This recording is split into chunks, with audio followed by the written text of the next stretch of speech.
نصلي ونسلم على رسوله النبي الكريم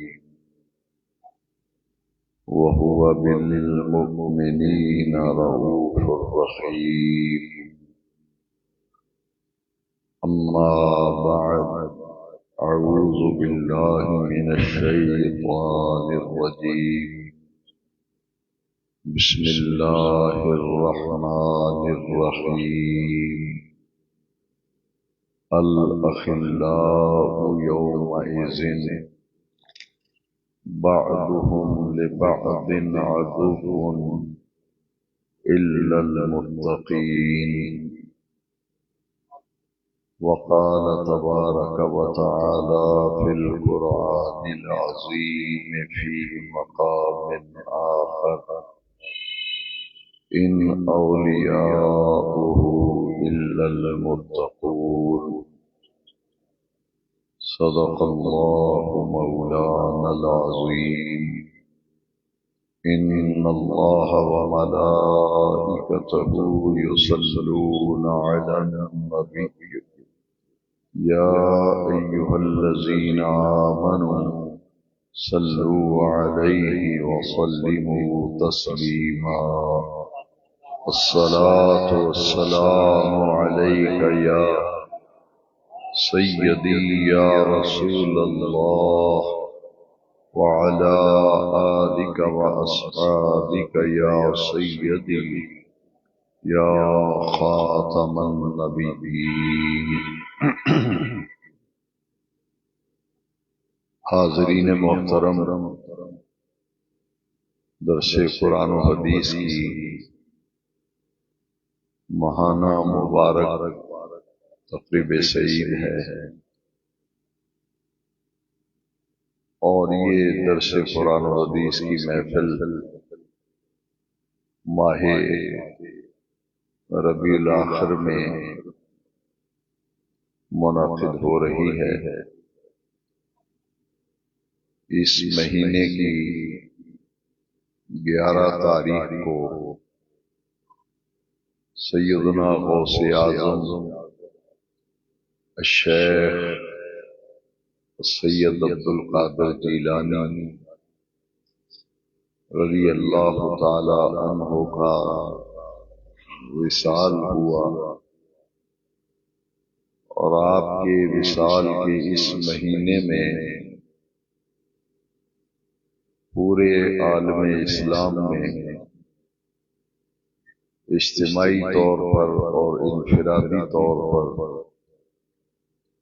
سیدنا غوث الاعظم شہنشاہ بغداد رضی اللہ تعالیٰ عنہ کی بارگاہ میں عقیدتوں اور محبتوں کا خراج پیش کرنے کے لیے محافل 11ویں شریف، ختم قادریہ، ختم غوثیہ اور عرس غوث الثقلین مختلف عنوانات کے تحت تقریبات کا اہتمام اور انعقاد ہوتا ہے۔ درس قرآن و حدیث کے اس مبارک موقع پر سانگلہ ہل کے احباب نے آج کی محفل پاک کا عنوان جشن غوث الورا لکھا ہے۔ اللہ رب العزت نے قرآن مجید میں متعدد مقامات پر اولیاء کرام کی عزت، عظمت، ان کے مقام اور مرتبے پر آیات مبارکہ نازل فرمائیں۔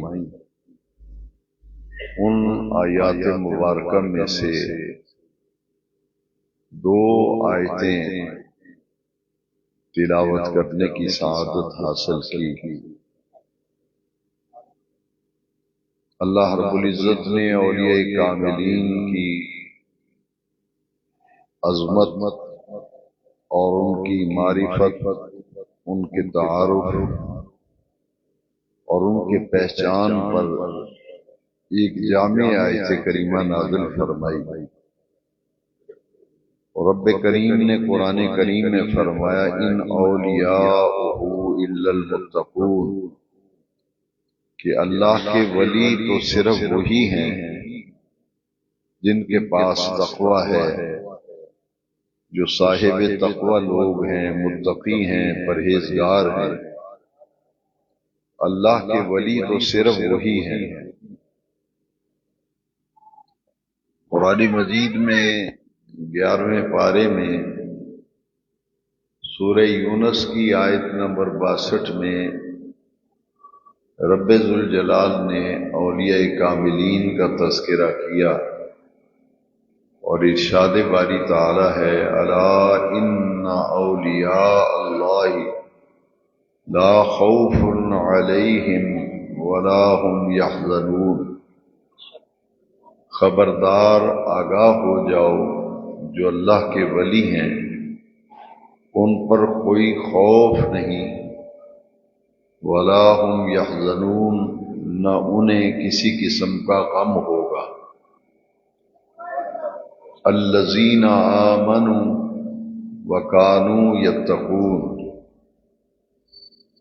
ولی کی پہچان اور ان کی معرفت رب ذوالجلال نے دو چیزیں بیان فرمائیں، ایک ایمان اور دوسرا تقوی۔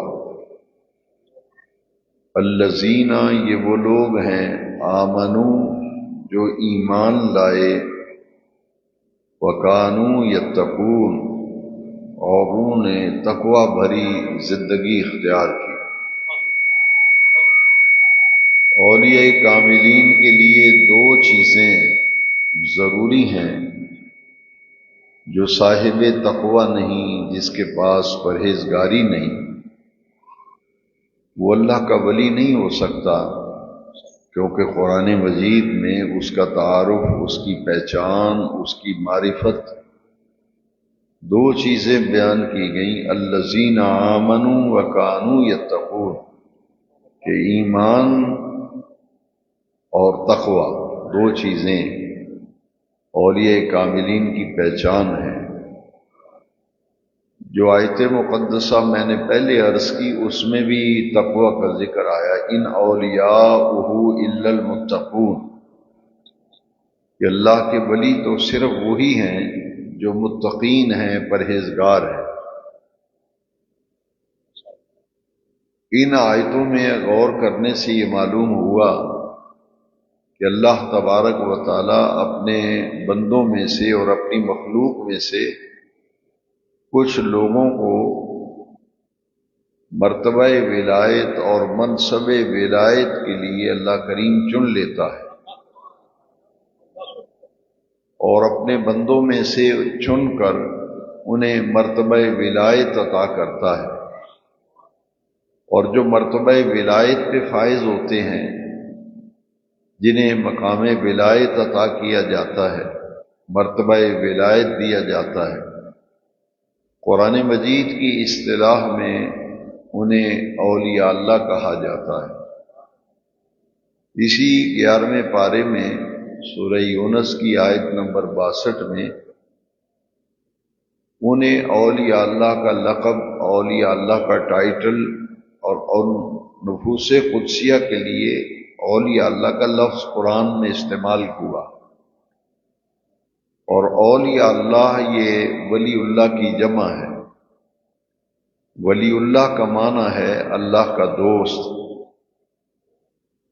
اور اولیاء یہ ولی کی جمع ہے، یعنی اللہ کے یہ دوست ہوتے ہیں، اللہ کے یہ محبوب ہوتے ہیں، اللہ کے یہ مقرب ہوتے ہیں، اور اللہ کریم پہ انہیں عظمتیں عطا فرماتا ہے۔ اور ان لوگوں سے جو تعلق اور نسبت قائم ہو جاتی ہے، جیسا کہ سلسلہ بیعت جو ہے مرشد کامل کی تلاش ہوتی ہے، اور مرشد کامل کو تلاش کر کے پھر اس سے سلسلہ ارادت قائم کیا جاتا ہے، یعنی ان کے مرید ہوتے ہیں لوگ، بیعت کرتے ہیں۔ قرآن مجید میں اولیاء کاملین کے لیے مختلف نام قرآن مجید میں ذکر کیے گئے۔ کسی مقام پر انہیں محسنین کہا گیا کہ اللہ کے ولی جو ہیں، یہ محسنین کا لفظ ان کے لیے قرآن میں استعمال ہوا ہے۔ ان رحمت اللہ قریب من المحسنین، کہ اللہ کی رحمت جو ہے وہ تو محسنین کے پاس ہے۔ تو اولیاء کاملین کا ایک نام قرآن میں محسنین آیا ہے، اور اولیاء کاملین کا ایک اور جگہ پہ ابرار کے لفظ سے اولیاء کرام کا ذکر ہے، ان الابرار لفی نعیم۔ کسی مقام پر انہیں صدیقین کہا گیا اور کسی مقام پر انہیں صادقین کہا گیا۔ پورے قرآن مجید کو پڑھ لیجئے، مطالعہ کر لیجئے، جہاں جہاں صادقین کا لفظ آیا ہے، صدیقین کا لفظ آیا ہے، ابرار کا لفظ آیا ہے، محسنین کا لفظ آیا ہے، متقین کا لفظ آیا ہے، ان سے مراد اللہ کے وہ محبوب بندے ہیں، وہ مقرب بندے ہیں جن کو بے نیاز رب نے مرتبہ ولایت عطا کیا ہے اور ولایت کے مقام پر انہیں فائز کیا ہے۔ اب ان سے جو تعلق، یعنی تعلق محبت، تعلق عقیدت، تعلق ارادت جو اولیاء کاملین سے پیدا ہو جاتا ہے، اس کی حکمت حدیث قدسی میں بیان کی گئی کہ اللہ کے بندے اللہ کے ولیوں سے پیار کیوں کرتے ہیں، ان سے محبت کیوں کرتے ہیں، ان کی عقیدت و احترام دل میں کیوں پیدا ہوتا ہے۔ اس سوال کا جواب بخاری شریف کے اندر حدیث قدسی ہے۔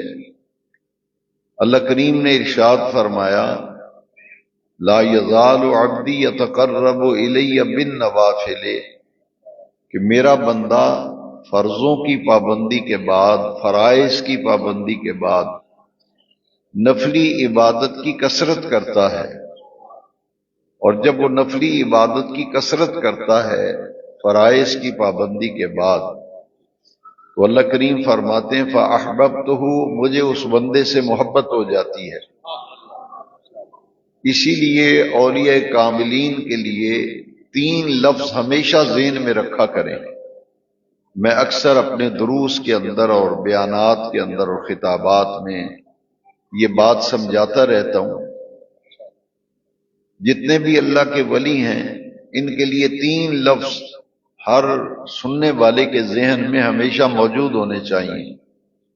ایک یہ کہ تمام اللہ کے ولی جتنے بھی ہیں یہ اللہ کے مقرب ہوتے ہیں، یعنی اللہ کے قریب ہوتے ہیں۔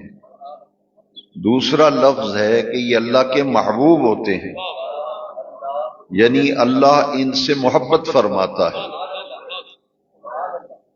تو یہ محبوب بھی ہیں، مقرب بھی ہیں، اور اللہ تبارک و تعالیٰ نے انہیں ولایت کا مرتبہ دیا ہے۔ اور اس میں غور کیجئے کہ جب اللہ کو کسی اپنے بندے سے محبت ہوتی ہے، اور محبت اس سے ہوتی ہے جو فرضوں کی پابندی کرنے کے بعد نفلوں کی کثرت کرتا ہے، نفلی عبادت زیادہ کرتا ہے، پھر اللہ تعالیٰ جبریل کو بلاتا ہے۔ یہ حدیث شریف میں لفظ ہیں، دعا جبرائیل، اللہ کریم جبریل کو بلاتا ہے اور فرماتا ہے جبریل جاؤ آسمانوں میں بھی اعلان کر دو اور زمین میں بھی اعلان کر دو کہ رب ذوالجلال کو فلاں بندے سے محبت ہو گئی ہے، اے آسمان والو تم بھی اس سے محبت کرو اور زمین والو تم بھی اس سے محبت کرو۔ جب جبریل امین آسمانوں اور زمینوں میں اعلان کرتے ہیں تو پھر اللہ کی مخلوق جو ہے ان کے دل میں اولیاء اللہ کی محبت پیدا ہوتی ہے، ان کی رغبت پیدا ہوتی ہے، ان کی چاہت پیدا ہوتی ہے، ان سے لگن پیدا ہوتی ہے، پھر وہ اولیاء کاملین کی زیارت کے لیے بھی جاتے ہیں، ان کی صحبت میں بھی بیٹھتے ہیں۔ ہر نبی کی امت میں ولی ہوئے ہیں۔ قرآن مجید کا مطالعہ کریں تو قرآن بتاتا ہے کہ ہر امت کے اندر ولی رہے ہیں، جیسا کہ بہت سی امتوں کے اور بہت سے انبیاء کرام کی امت میں پیدا ہونے والے اولیاء اللہ کا تذکرہ قرآن مجید میں آیا۔ میں دو ہستیوں کا ذکر کروں گا، ایک تو حضرت مریم ہے سلام اللہ علیہ۔ حضرت مریم، عورتوں کو نبوت نہیں دی گئی لیکن ولایت عورتوں کو دی گئی ہے۔ عورتوں میں کوئی عورت نبی نہیں ہوئی لیکن عورتوں میں ولیہ ہوئی ہیں، ولایت کا مرتبہ عورتوں کو دیا گیا، جیسا کہ قرآن مجید میں حضرت عیسیٰ علیہ السلام کی والدہ ماجدہ کو قرآن میں اونچے درجے کی ولیہ کہا گیا کہ عیسیٰ علیہ السلام کی والدہ حضرت مریم اونچے درجے کی ولیہ تھی، انہیں صدیقہ کہا۔ اور میں پہلے آپ کو بتا چکا ہوں کہ قرآن مجید میں جہاں بھی صدیق کا لفظ آیا ہے اس سے مراد اونچے درجے کے اولیاء اللہ ہیں۔ عورتوں کو ولایت دی گئی، حضرت مریم کا ذکر قرآن میں ہے، یہ اللہ کی ولیہ ہے۔ پھر حضرت سلیمان علیہ السلام کی امت کے ولی کا ذکر ہے، جس کا نام مفسرین کرام نے آصف بن برخیہ بتایا ہے۔ وہ سلیمان علیہ السلام کی امت کے ولی تھے۔ تو جس طرح ہر امت میں ولی ہوئے، نبی آخر الزمان حضور خاتم النبیین خاتم الانبیاء صلی اللہ علیہ وسلم کی امت میں بھی ہر دور میں ولی ہوئے اور ہر دور میں ولی ہوتے ہیں اور قیامت تک ولی ہوتے رہیں گے۔ جتنی آیتیں میں نے بیان کی ہیں ان ساری آیتوں میں اولیاء اللہ کا ذکر ہے، لیکن آج کے درس قرآن و حدیث کا عنوان آپ نے یقیناً پڑھا ہوگا، ہمارے احباب نے لکھا ہے جشن غوث الورا۔ اس ہستی کا نام ہے عبد القادر، غوث الورا آپ کا لقب ہے،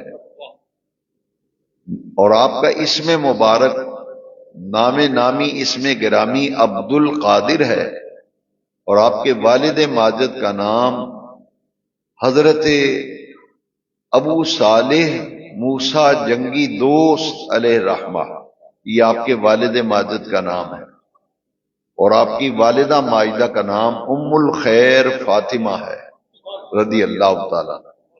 آپ کی والدہ بھی اونچے درجے کی ولیہ تھی اور آپ کے والد ماجد بھی اونچے درجے کے ولی تھے۔ ابو صالح کا معنی ہے نیکیوں کا باپ، اور ام الخیر کا معنی ہے نیکیوں کی ماں۔ یعنی جس گھر میں حضرت عبد القادر پیدا ہوئے، ہمارے غوث العظم غوث الورا غوث الثقلین، وہ گھرانہ بڑا عظیم تھا کہ پورے گھرانے میں نیکیوں کا ماحول تھا، تقوی کا ماحول تھا اور ولایت کا ماحول تھا۔ اس ماحول میں پرورش پائی پھر حضرت سیدنا عبد القادر جیلانی غوث العظم رضی اللہ عنہ، اور آپ کے تمام تذکروں میں یہ موجود ہے کہ آپ مادرزاد ولی تھے، مادرزاد ولی تھے۔ رمضان المبارک کے مبارک مہینے میں پہلے روزے آپ کی ولادت ہوئی تھی، پہلی رمضان شریف کی پہلی تاریخ کو، سن 470 ہجری، اور یکم رمضان المبارک یہ ہمارے غوث پاک شہنشاہ بغداد پیران پیر دستگیر رضی اللہ تعالیٰ عنہ کی تاریخ ولادت ہے، تاریخ پیدائش۔ اس پورے مہینے میں چونکہ آپ پیدا ہی رمضان شریف کے مہینے میں ہوئے، تو صبح صادق سے لے کے غروب آفتاب تک، یعنی روزے کے اوقات میں اپنی والدہ ماجدہ کا دودھ نہیں پیتے تھے۔ یہ آپ کی وہ کرامت ہے جو پیدائش کے بعد ظاہر ہوئی، چونکہ مادرزاد ولی تھے، وہ اسی مہینے میں پیدا ہوئے ہیں، پہلی رمضان کی تاریخ تھی۔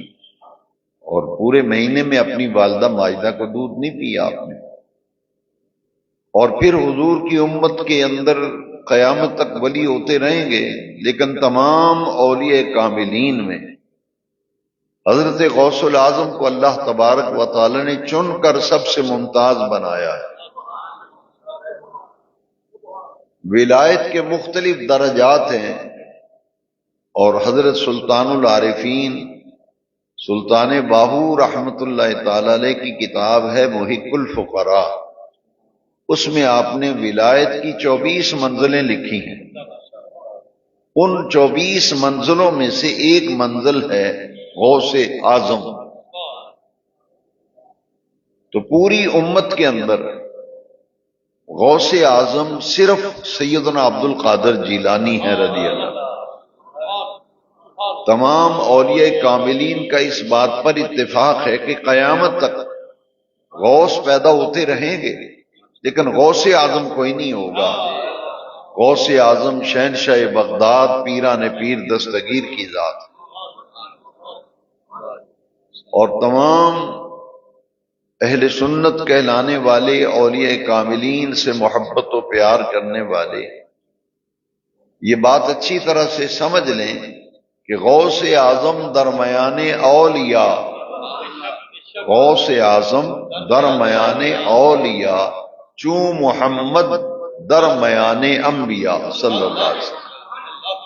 تمام نبیوں میں جو مقام ہمارے آقا کریم کا ہے، حضور کی امت کے تمام ولیوں میں وہ مقام سرکار غوث اعظم کا ہے۔ غوث اعظم درمیان اولیاء، چوں محمد درمیان انبیاء۔ اور ایک آپ کی انفرادی خصوصیت ہے، اور یہ بھی تمام عاشقان رسول کو علم ہونا چاہیے کہ تقدیر دو قسم کی ہوتی ہے، اسے قضا بھی کہتے ہیں اور تقدیر بھی کہتے ہیں۔ جب کوئی سانحہ پیش آتا ہے تو لوگ کہتے ہیں تقدیر ایسی تھی، تقدیر ایک ہے تقدیر، اور اسے ہی قضا کہتے ہیں۔ لیکن تقدیر اور قضا دو قسم پر ہے، ایک تقدیر کو معلق کہتے ہیں اور ایک تقدیر کو مبرم کہتے ہیں۔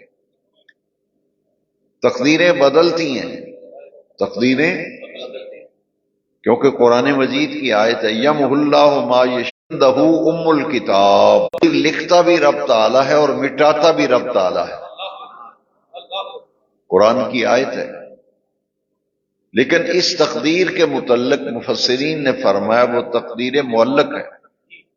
کسی اللہ والے سے دعا کرائیں تو تقدیر معلق بدل جاتی ہے، ماں باپ کی دعا سے تقدیر معلق بدل جاتی ہے، یہاں تک کہ صدقہ و خیرات کرنے سے تقدیر معلق بدل جاتی ہے۔ ڈاکٹر اقبال نے بھی اسی تقدیر کے متعلق نشاندہی کی ہے۔ اقبال نے بھی اپنے کلام میں بتایا کہ تقدیر بدلتی ہے اور وہ تقدیر معلق ہے۔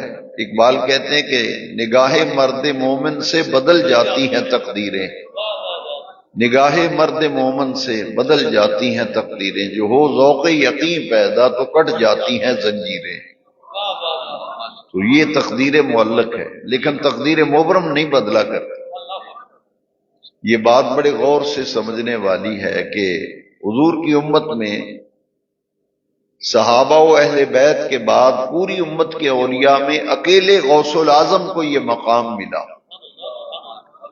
اکیلے غوث اعظم کو یہ مقام ملا کہ اگر وہ قضائے مبرم کے بارے میں اور قضائے مبرم کے معاملے میں رب کریم کی بارگاہ میں ہاتھ اٹھا کر دعا کر دیں تو بے نیاز رب ان کے ہاتھوں کو خالی نہیں لوٹاتا۔ ان کی دعا سے اللہ تعالیٰ تقدیر مبرم بھی بدل دیتا ہے۔ اس پر ایک مشہور واقعہ جو امام ربانی مجدد الفسانی شیخ احمد فاروقی سرندی علیہ رحمہ نے نقل فرمایا کہ آپ کے دو صاحبزادے تھے مجدد الفسانی کے علیہ رحمہ۔ انہوں نے ایک قاری صاحب استاذ کے پاس اپنے بیٹے داخل کروائے پڑھنے کے لیے مکتب میں۔ جب داخل کرانے گئے تو مجدد پاک چونکہ مرتبہ ولایت پہ فائز تھے، انہوں نے بچوں کے استاذ کی پیشانی پڑھی اور اس کی پیشانی پہ لکھا ہوا تھا شقی، یعنی بدبخت۔ تو بچے جب شام کو چھٹی کر کے گھر آئے تو آپ کے والد صاحب نے فرمایا کہ آج جس استاذ کے پاس تمہیں چھوڑ کے آیا ہوں اس کی پیشانی پہ شقی کا لفظ لکھا ہوا ہے کہ یہ بدبخت ہے۔ اب دوسرے دن بچے جب مکتب میں پڑھنے کے لیے گئے تو وہ بچے خاموش تھے، تو ان کے معلم اور استاذ نے پوچھا کہ تم بڑے خاموش ہو، کیا مدرسے میں دل نہیں لگا تمہارا؟ انہوں نے کہا نہیں، دل تو لگ گیا لیکن معاملہ کچھ اور ہے۔ پوچھا کیا معاملہ ہے؟ کہا کہ ہمارے ابا جان نے فرمایا کہ تمہارے استاذ جو ہے اس کی پیشانی پہ شقی لکھا ہوا ہے، یعنی بدبخت ہے۔ تو ہم صبح سے یہ سوچ رہے ہیں کہ جو استاذ خود بدبخت ہے اس سے ہمیں کیا فائدہ ہوگا، اس لیے پریشان ہے۔ اب وہ معلم استاذ جو ہے وہ اچھے ذہن کا تھا، وہ اگر آج کے دور کا شاید کو ہوتا تو کہتا ہے لو بڑا ولی بنا پھرتا ہے، اس سے بڑا ولی تو میں ہوں۔ لیکن استاذ اچھے تھے، انہوں نے کہا کہ بیٹو ایسے کرو کہ اپنے ابا جان سے درخواست کرو، وہ تو اللہ کے ولی ہیں، ان سے کہو میرے حق میں دعا کریں کہ بے نیاز رب میری بدبختی کو نیک بختی میں بدل دے، وہ میری پیشانی پہ اگر شقی پڑا ہے انہوں نے تو وہ دعا کریں تو سعید لکھا جائے، کیونکہ قرآن کی آیت ہے یم اللہ ما یشاء ویثبت عندہ ام الکتاب۔ اب حضرت مجدد کے پاس بچے جب شام کو واپس گئے اور کہا ابا جان ہمارے استاد صاحب نے ایسے کہا ہے کہ آپ دعا کریں کہ یہاں شقی مٹا دیا جائے اور ماتھے پہ سعید لکھ دیا جائے۔ مجدد پاک فرماتے ہیں میں نے لوح محفوظ پہ نگاہ ڈالی اور میں نے دیکھا کہ وہ قضائے مبرم تھی، قضائے، اور قضائے مبرم بدلتی نہیں، قضائے معلق ہو تو بدل جاتی ہے۔ تو مجدد پاک فرماتے ہیں میرے دل میں خیال آیا کہ قضائے مبرم تو بدلتی نہیں ہے۔ ابھی میں اس پر غور کر رہا تھا کہ میرے دل میں فوراً میرے ذہن میں یہ بات آئی کہ حضور کی امت میں ایک ہستی اور شخصیت ایسی ہے جو دعا کے لیے ہاتھ اٹھا دیں تو بے نیاز رب قضائے مبرم بھی بدل دیتا ہے، ان کے ہاتھوں کو خالی نہیں لوٹاتا۔ اب مجدد پاک نے دعا مانگی، باری تعالی سیدنا عبد القادر جیلانی غوث الاعظم غوث الثقلین غوث الورا، ان کی وہ دعا جس سے تو قضائے مبرم بھی بدل دیتا ہے، بے نیاز رب اس کا وسیلہ و واسطہ پیش کرتا ہوں میرے بیٹوں کے معلم اور استاذ کی بدبختی کو نیک بختی میں بدل دے، شقاوت کو سعادت میں بدل دے۔ آپ نے یہ دعا فرمائی تو فرماتے ہیں دعا کرنے کے بعد میں نے لوح محفوظ پہ دیکھا بے نیاز رب نے میرے بیٹوں کے استاذ کی شقاوت کو سعادت میں بدل دیا اور شقی کی جگہ سعید لکھ دیا۔ ادھر لوح محفوظ پہ پھر آپ نے ارادہ کیا کہ میں استاذ کی پیشانی کو دیکھوں کہ یہاں بھی سے بھی مٹایا یا نہیں مٹایا، ادھر سے تو مٹ گیا۔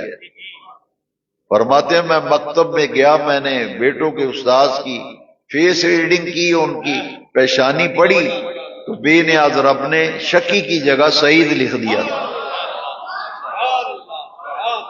یہ مقام ہے حضرت غوث الاعظم رضی اللہ عنہ کہ جن کی دعا سے اللہ سبحانہ و تعالی قضائے مبرم بھی بدل دیتا ہے۔ وہ ایک پنجابی شاعر نے اسی کے متعلق کہا ہے بندے رب دے دعا کر کے تقدیر بدل دیں دے، لکھی ہوئی لوہو قلم والی تحریر بدل دیں دے۔ نعرہ تکبیر، نعرہ رسالت، نعرہ تحقیق، نعرہ حیدری، عظمت و شان اولیاء۔ اب جو اللہ کے نیک بندے ہیں، متقی ہیں، پرہیزگار ہیں، ولی ہیں، ان سے محبت، اس کا فائدہ میں قرآن مجید کی روشنی میں عرض کروں گا۔ قبل اس کے کہ میں متذکرہ آیت کریمہ پر بات کروں، یہ حدیث شریف سن لیں۔ ایک ہے ولی کی محبت، اللہ کے نیک اور پیارے متقی پرہیزگار بندے کا پیار اور اس سے محبت و عقیدت و ارادہ۔ ایک ہے اس سے بغض، اس کی مخالفت، اس کا حسد، اس کی عداوت۔ پہلے حدیث قدسی سنیں، اس کے بعد میں آیت کریمہ سناؤں گا کہ دو ہی چیزیں ہیں، یا تو اللہ کے ولی سے پیار ہوگا، عقیدت ہوگی، محبت ہوگی، احترام ہوگا، یا دل میں ان کے بارے میں بغض ہوگا، حسد پیدا ہوتا ہوگا ان کو دیکھ کر، ان کی دشمنی اور عداوت پہ بندہ اتر آتا ہے۔ اس لیے میں چاہوں گا کہ پہلے دونوں پہلو سن لیں۔ حدیث قدسی میں ہے، اللہ کریم نے فرمایا من عادی لی ولیا وقد آذنتہ بالحرب، جو میرے کسی ولی سے دشمنی رکھتا ہے، عداوت رکھتا ہے، بے نیاز رب نے فرمایا میں اس کے خلاف اعلان جنگ کرتا ہوں۔ اب آئیے قرآن کی آیت میں دیکھتے ہیں، یہ بات بے نیاز رب نے قرآن میں بیان فرمائی کہ ولی سے محبت و پیار و عقیدت و دوستی لگانے کا فائدہ کیا ہے۔ ایک دوستی وہ ہے جو دنیا کی بنیاد پہ ہے۔ آپ کے سینکڑوں دوست ہوتے ہیں، آدمی کے بیسیوں دوست ہوتے ہیں، لیکن جو اللہ والوں سے دوستی ہوتی ہے یہ اللہ کے لیے ہوتی ہے۔ یعنی کسی کے آپ مرید ہیں، کسی اللہ والے سے محبت کرتے ہیں، عقیدت رکھتے ہیں، ان کی مجلس میں جاتے ہیں، دعائیں کراتے ہیں، تو یہ محبت خالصتاً اللہ اور اس کے رسول کے لیے ہے۔ اور دنیا کی محبت کئی معیارات ہیں۔ کاروباری دوست ہوتے ہیں، کاروبار اکٹھا ہوتا ہے یا ایک جیسا کاروبار، وہ کاروباری دوست ہوتے ہیں۔ اسکول میں پڑھنے والے کلاس فیلوز ہیں، وہ ایک دوسرے کے دوست ہوتے ہیں۔ محلے میں رہتے ہیں، ایک دوسرے کے دوست ہوتے ہیں۔ یا کوئی گیم کرتے ہیں تو گیم والے، کھیلنے والے ایک دوسرے کے دوست بن جاتے ہیں۔ دوستی کے کئی معیار ہیں، لیکن اس دوستی کے معیار کو خود رب العالمین نے قرآن مجید میں بیان کیا۔ آیت کریمہ کا ترجمہ اور تفسیر سننے سے قبل پہلے یہ سمجھ لیں کہ دوست کو انگلش میں فرینڈ کہتے ہیں اور عربی کے اندر اسے خلیل کہتے ہیں۔ عربی میں دوست کو کیا کہتے ہیں؟ خلیل۔ اور خلیل کی جمع ہے اخلا۔ خلیل کی جمع کیا ہے؟ اخلا۔ اب سنیے آیت، الاخلاء یومئذ بعضهم لبعض عدو الا المتقین۔ قرآن کی آیت ہے، اللہ کریم نے فرمایا دنیا کے دوست قیامت کے دن ایک دوسرے کے دشمن بن جائیں گے۔ دو دوستیوں کا ذکر کیا گیا اس آیت میں۔ کتنی دوستیوں کا؟ اس ایک آیت میں دو دوستیوں کا ذکر کیا گیا۔ ایک دوستی دنیا کے حوالے سے اور ایک دوستی اللہ اور اس کے رسول کے حوالے سے۔ دونوں دوستیوں کا ذکر کیا اس آیت میں۔ اور آیت کریمہ کے پہلے حصے میں فرمایا الاخلاء یومئذ بعضهم لبعض عدو۔ دنیا کے سب دوست، سجن، یار، بیلی، متر قیامت کے دن ایک دوسرے کے دشمن بن جائیں گے۔ یومئذ سے مراد یہاں قیامت کا دن مراد لیا گیا۔ بعضهم لبعض، ایک دوسرے کے دشمن بن جائیں گے۔ یہاں سجن تھے، یار تھے، دوست تھے، فرینڈ تھے، متر تھے ایک دوسرے کے، لیکن بے نیاز رب قرآن میں فرماتے دنیا کی تمام دوستیاں قیامت کے دن دشمنی میں بدل جائیں گی، وہ ایک دوسرے کے دشمن بن جائیں گے۔ الا المتقین، الا المتقین۔ ابھی آپ پہلے درس کی شروع میں سن چکے ہیں ان اولیاءہ الا المتقون، کہ اللہ کا ولی تو صرف وہ ہے جو متقی ہے۔ یہاں فرمایا الا المتقین، کہ اللہ کے ولیوں سے جو پیار ہوگا، اللہ کے ولیوں سے جو محبت ہوگی، جو عقیدت ہوگی، احترام ہوگا، تعلق ہوگا، وہ تعلق اور وہ دوستی، وہ محبت قیامت کے دن قائم رہے گا، باقی سب دوستیاں دشمنی میں بدل جائیں گی۔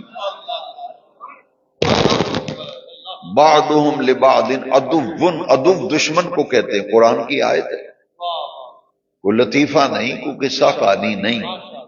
بے نیاز رب نے فرمایا دنیا کی دوستیاں قیامت کے دن دشمنی میں بدل جائیں گی۔ وہ کہے گا تو نے میرا بیڑا غرق تو نے کیا تھا، دوسرا دوست کہے گا نہیں میرا بیڑا غرق تو نے کیا تھا۔ بعضهم لبعض عدو۔ لیکن جو اللہ والوں سے پیار ہوگا، جیسے داتا صاحب کے عرس پہ جاتے ہیں آپ، بابا فرید صاحب جاتے ہیں، سلطان باہو جاتے ہیں، کربلائے معلی جا رہے ہیں، نجف اشرف جا رہے ہیں، بغداد مقدس جا رہے ہیں،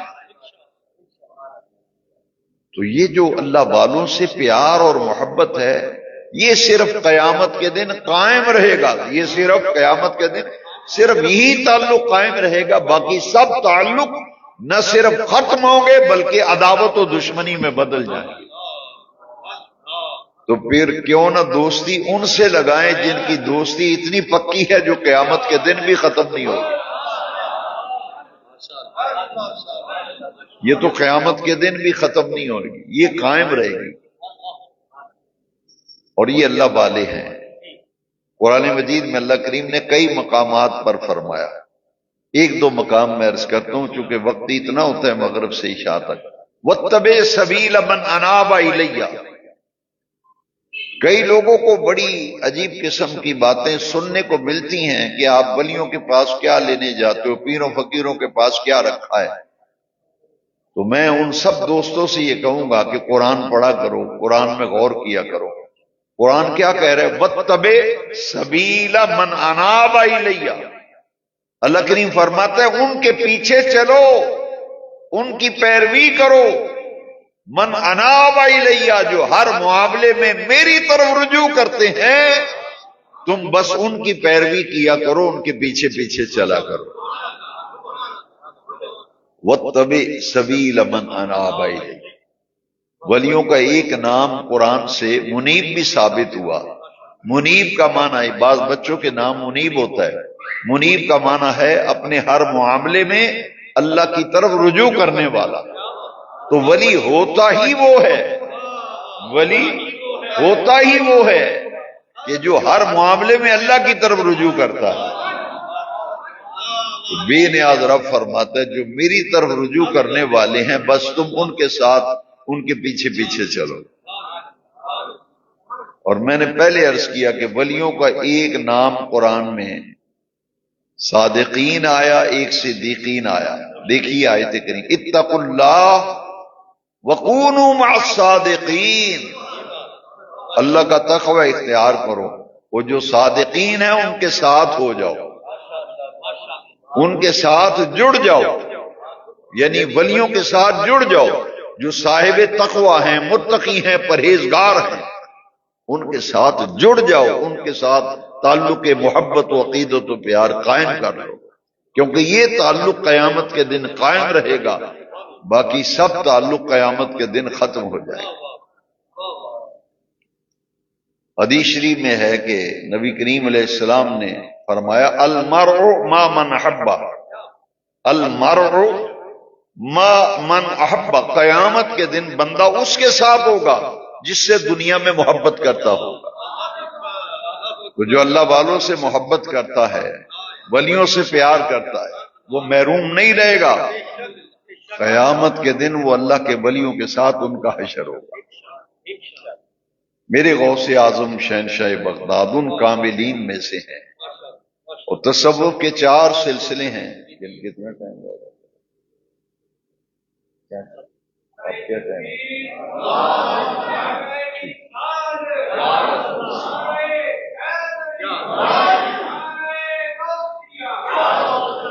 چونکہ عنوان آج ہے جشن غوث الورا، 4 سلسلے ہیں تصوف کے ہمارے ان علاقوں میں مشہور 4 سلسلہ چشتیہ ہے، نقشبندیہ ہے، سوروردیہ ہے، قادریہ ہے، چاروں برحق سلسلے۔ یوں سمجھیے کہ ان کا مرکز اور ہیڈ ایک ہے. یہ 4 نہریں ہیں جو ایک ہیڈ سے جاری ہیں. مرکز ہے گنبد خضرا شریف. مرکز گنبد خضرا شریف. اور 4 نہریں جو ہیں جیسے نہریں زمینوں کو سیراب کرتی ہیں، یہ 4 نہریں ہیں تصوف کی. 4 سلسلے یہ ایمان کی کھیتیوں کو سیراب کرتے ہیں. قادری ہوں تو تمام قادری خود غوث اعظم کا سلسلہ ہے. قادریہ سلسلہ یہ خود غوث اعظم کے نام سے منسوب ہے. عبد القادر تو قادریہ سلسلہ. چشتیہ سلسلے کے مؤسس اعلیٰ ہیں حضرت خواجہ معین الدین چشتی اجمیری. نقشبندیوں کے جو مربی اور ان کے مؤسس ہیں وہ حضرت شاہ بہاؤالدین شاہ نقش بند بخاری علیہ رحمت و رضوان. اور جو سور وردیہ سلسلہ ہے جیسے حضرت غوث بہاء الحق زکریا ملتانی، شاہ رکن عالم نوری حضوری ملتان شریف والے، یہ سور وردیہ سلسلہ ہے. حضرت مخدوم نور سندھی رحمت اللہ علیہ اعلی شریف والے، یہ بھی سور وردی سلسلہ ہے. اب یہ قادریہ تو خود غوث پاک کا سلسلہ ہے. چشتیہ خواجہ معین الدین چشتی اجمیری، نقشبندیہ شاہ بہاؤالدین شاہ نقش بند بخاری، اور شیخ شہاب الدین سور وردیہ سلسلے کے موسیقار. اب غور سے سنیے، یہ 3 ہستیاں خواجہ غریب نواز معین الدین اجمیری، شیخ شہاب الدین سور وردی، یہ حضور غوث اعظم کی مجلس میں بیٹھ کر آپ کے ہم اثر ہیں. ایک زمانہ ہے ان کا. یہ غوث اعظم کی صحبت میں بیٹھ کر فیض حاصل کرتے تھے. جتنے چشتی ہیں یہ سب قادری ہیں، جتنے نقشبندی ہیں یہ بھی سب قادری ہیں، جتنے سور وردی ہیں یہ بھی سب قادری ہیں، کیونکہ سب غوث اعظم کے فیض یافتہ ہیں. سب غوث اعظم کے، جس سلسلے میں بھی آپ بیعت ہوں گے مرکز سب کا ایک ہی ہے. مرکز سب کا ایک. لیکن شیخ شہاب الدین سور وردی یہ تو ہم اثر ہیں، خواجہ معین الدین اجمیری بھی ہم اثر ہیں، مجلس میں بیٹھ کے فیض لیتے تھے. لیکن شاہ بہاؤالدین شاہ نقش بند بخاری یہ غوث اعظم کے 150 سال بعد پیدا ہوئے ہیں. ہمارے غوث پاک کا جب وصال ہوا نا تو ان کے کتنے سال بعد پیدا ہوئے؟ 150 سال بعد. تو آپ مجھ سے سوال کریں گے یہ تو بعد میں، اور وہ بھی 150 سال بعد، تو یہ غوث پاک سے کیسے فیض یافتہ ہے؟ آپ مجھ سے پوچھیں کہ سب سلسلے غوث پاک کے فیض یافتہ ہیں، یہ تو ہوئے 150 سال بعد، تو یہ کیسے فیض یافتہ ہو؟ میرے غوث پاک شہنشاہ بغداد ایک دن سفر میں تھے، بخارا شہر سے جب گزرے نا، بخارا شہر سرزمین بخارا سے گزرے، فرمایا مجھے اس سرزمین سے ایسے مرد قلندر کی خوشبو آ رہی ہے جو میرے کم و بیش 150 سال بعد پیدا ہوگا، اور میں نے عالم روحانیت میں اپنا فیض انہیں منتقل کر دیا.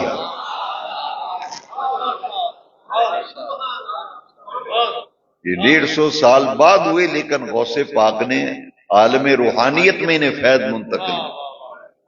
اسی لیے حضرت شاہ بہاؤالدین شاہ نقش بند بخاری نے ایک ربائی لکھی ہے سیدنا شیخ عبد القادر جیلانی کی شان میں، جس میں اس چیز کا اظہار کیا.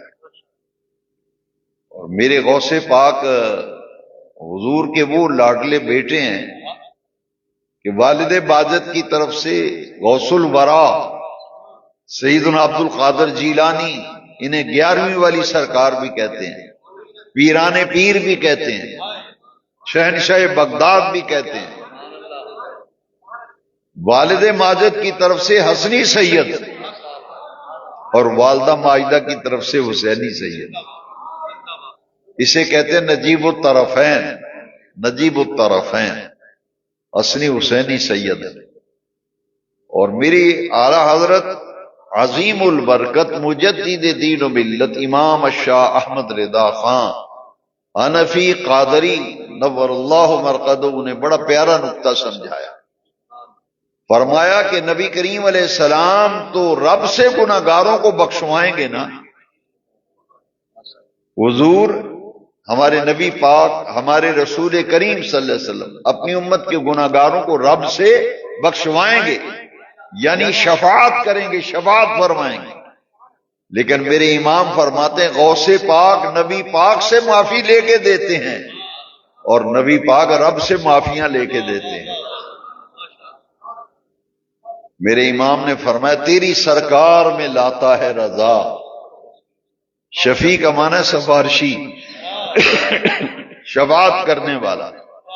میرے امام فرماتے ہیں تیری سرکار میں لاتا ہے رضا اس کو شفیع جو میرا غوث ہے اور لاڈلا بیٹا تیرا،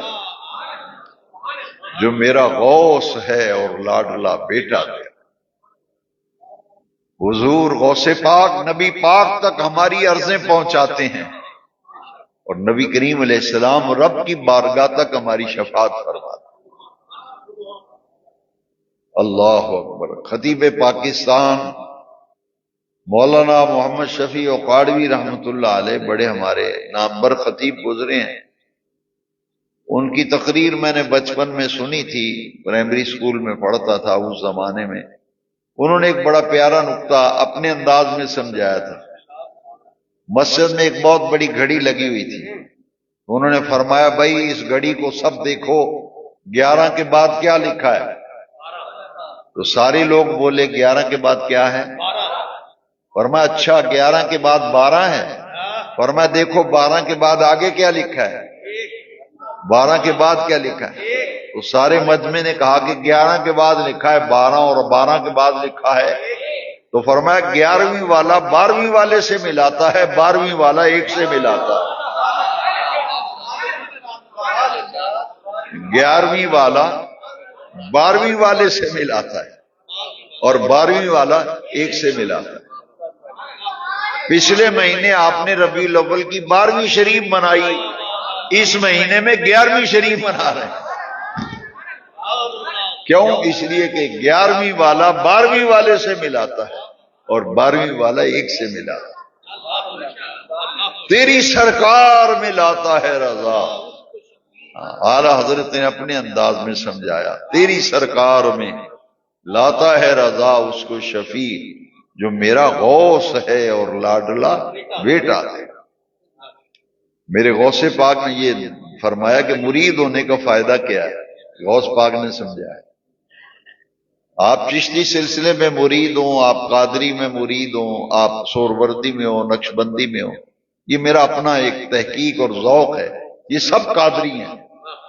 کوئی چشتی ہو، نقشبندی یا نوشاہی، سبھی پینے والے ہیں پیمانہ غوث اعظم کا.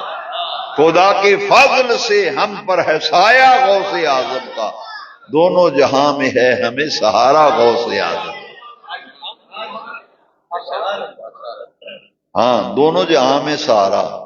یہ تو قرآن بتا رہا ہے الاخلاء یومئذ بعضهم لبعض عدو الا المتقین. باقی سب دوستیاں دشمنی میں بدل جائیں گی، غوث پاک کی دوستی قیامت کے دن بھی قائم رہے گی.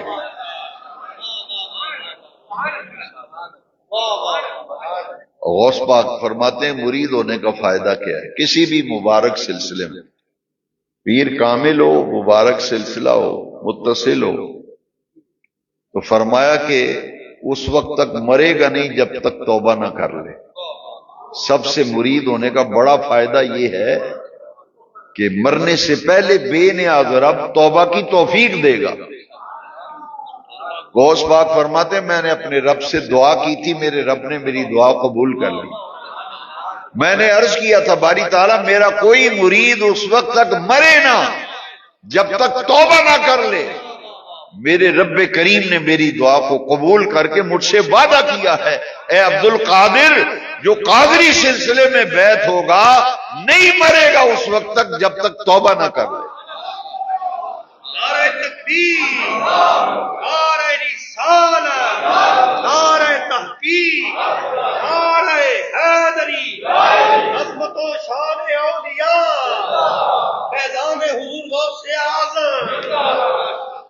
وہ بعض اوقات بیان کرنے میں آدمی بیان کرنے والا بعض اوقات صحیح طریقے سے وضاحت نہیں کر پاتا، جس کی وجہ سے سننے والے متذبذب ہو جاتے ہیں۔ وہ ایک جگہ ایک بیان کرنے والے بیان کر رہے تھے کہ جو غوث پاک کا مرید ہوگا سیدھا جنت میں جائے گا، جو غوث پاک کا مرید ہوگا وہ سیدھا جنت پہ جائے گا۔ تو ایک آدمی نے مجھ سے پوچھا جی اوپا میں جو مرضی کردہ پھر بھی جنت ہی جائے گا۔ میں نے کہا وہ اصل میں بیان میں فرق لگ گیا ہے، بیان میں۔ اچھا سوال یہ ہے کہ جنت میں جائے گا کیسے؟ جو مرید ہو گیا وہ جنت میں، یہ نقطہ سمجھیں تو سوال کا جواب خود آ جائے۔ بھائی جائے گا کیسے؟ میرے آقا کی حدیث سنیں، نبی پاک نے فرمایا التائب من الذنب کمن لا ذنب لہ، گناہوں سے توبہ کرنے والا ایسے ہے جیسے اس نے گناہ کیا ہی نہیں۔ گناہوں سے توبہ کرنے والا ایسے ہے جیسے اس نے گناہ۔ تو اب بتاؤ غوث پاک فرماتے ہیں وہ مرے گا نہیں جب تک توبہ نہ کر لے، وہ مرے گا نہیں جب تک، تو جب توبہ کر لی تو حضور فرماتے ہیں وہ ایسے ہے جیسے گناہ کیا ہی نہیں۔ تو پھر جنت میں نہیں جائے گا تو کہاں جائے گا؟ یہ ہے تسی دس دے پھر کتنے جائے گا؟ تو حضور فرماتے ہیں وہ گناہ سے توبہ کرنے والا تو ایسے ہے جیسے گناہ کیا ہی نہیں۔ تو مرید جدو انج ہو جائے توبہ کرے گا تو مرے گا، تو مرید نے تو انج ہونا جی میں گناہ کیتا ہی نہیں، اے فائدہ مرید ہونا۔ یہ سرکار غوث پاک شہنشاہ پاک اور ان کا مقام کیا ہے جی کچھ ٹائم ہے، بڑے غور سے سنیں، غوث پاک کا مقام دیکھیں۔ اچھا یہ وہ جو آپ شعر سنتے ہیں نا کہ نگاہ ولی میں یہ تاثیر دیکھیں، یہ نگاہ کی تاثیر جو ہے نا، وہ ڈاکٹر اقبال نے کہا ہے کہ تمنا درد دل کی ہو تو کر خدمت فقیروں کی۔ ڈاکٹر اقبال کہتے ہیں تمنا درد دل کی ہو تو کر خدمت فقیروں کی، نہیں ملتا یہ گوہر بادشاہوں کے خزینوں، نہ پوچھ ان خرقہ پوشوں کی ارادت تو دیکھیں وہ ید بیضہ لیے بیٹھے ہیں اپنی آستین۔ اللہ اللہ کرنے سے اللہ نہ ملے، اللہ والے ہیں جو اللہ سے ملا دیتے ہیں۔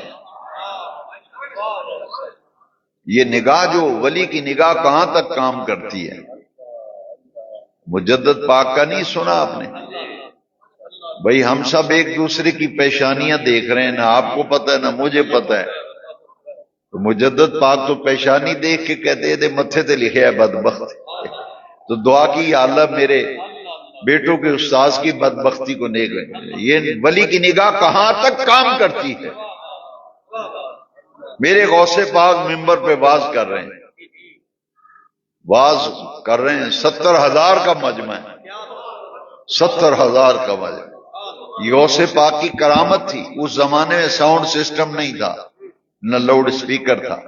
یہ کرامت تھی غوث پاک کی کہ پہلی صف میں بیٹھا ہوا بندہ جتنی آواز سے سن رہا تھا آخری صف میں بیٹھا ہوا بھی اسی آواز سے سنتا تھا، اور مجمع تھا 70,000 کا۔ غوث پاک تقریر کرتے کرتے ممبر سے نیچے اتر آئے، درس دے رہے ہیں، اور پہلی صف میں آپ کا ایک مرید ہے، وہ بھی اللہ کا ولی تھا، مرید بھی اللہ کے ولی تھے، سید علی بن نصر حیتی علیہ رحمہ۔ وہ بیان سنتے سنتے سو گئے، ان کی آنکھ لگ گئی۔ جب وہ سوئے نہ تو میرے غوث پاک ممبر سے نیچے اتر کر ہاتھ باندھ کر مرید کے سامنے کھڑے ہو۔ وہ سارا مجمع حیران پریشان کہ بھئی مرید پیر کے سامنے ہاتھ باندھ کے کھڑا ہو تو بات سمجھ آتی ہے، تو یہاں معاملہ الٹ ہے، پیر مرید کے سامنے ہاتھ باندھ کے کھڑا، 70,000 بندہ پریشان، اللہ ماجرا کیا ہے؟ اور پھر درس بند کر دیا، گفتگو بند کر دی ہے، مرید کے سامنے ہاتھ باندھ کے کھڑے۔ اور اچانک جب مرید کی آنکھ کھلی تو اس نے دیکھا کہ میرے پیر میرے سامنے کھڑے ہیں، میرے مرشد پاک میرے سامنے کھڑے ہیں۔ تو مرید ایک دم گھبرا گیا کہ پیر صاحب ہاتھ باندھ کے میرے سامنے کھڑے ہیں۔ میرے غوث پاک نے اس کے کندھے پہ ہاتھ رکھا، فرمایا میرے مرید گھبرا نہ، گھبرا مت، مریدی لا تخف، گھبرا مت، مجھے سچ سچ بتا خواب میں کیا دیکھ رہا تھا۔ تو مرید کہتا ہے اور میں سچی سچی دسی خواب کی ویکھدا سا۔ وہ مرید کہتا ہے مجھے نبی پاک کی زیارت ہو رہی تھی، میں سویا، میری خواب میں آقا دو جہاں تشریف لے آئے، میں حضور کی زیارت کر رہا تھا۔ اب 70,000 بندے کو پتہ چلا کہ شیخ عبد القادر جیلانی غوث الورا، غوث الثقلین، مرید کے سامنے ہاتھ باندھ کے نہیں کھڑے تھے۔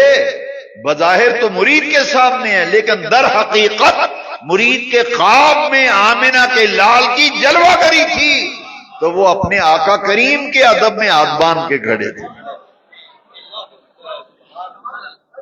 تو مرید بس اتنی بات بتا کے خاموش ہو گیا، مجھے خواب میں حضور کی زیارت ہوئی۔ وہ فرمایا اگلی گل بھی دس تینوں غوث تینوں نبی پاک نے فرمایا کی۔ اب مرید حیران ہو گیا کہ اس سے پتہ چلا کہ ان کو اگلی بات کا بھی پتہ ہے، ان کو اگلی بات کا بھی، اسی لیے غوث پاک نے فرمایا بس اتنا ہی بتایا، حضور کی زیارت کر رہا تھا، اگلی گل بھی دس تینوں نبی پاک نے فرمایا کی۔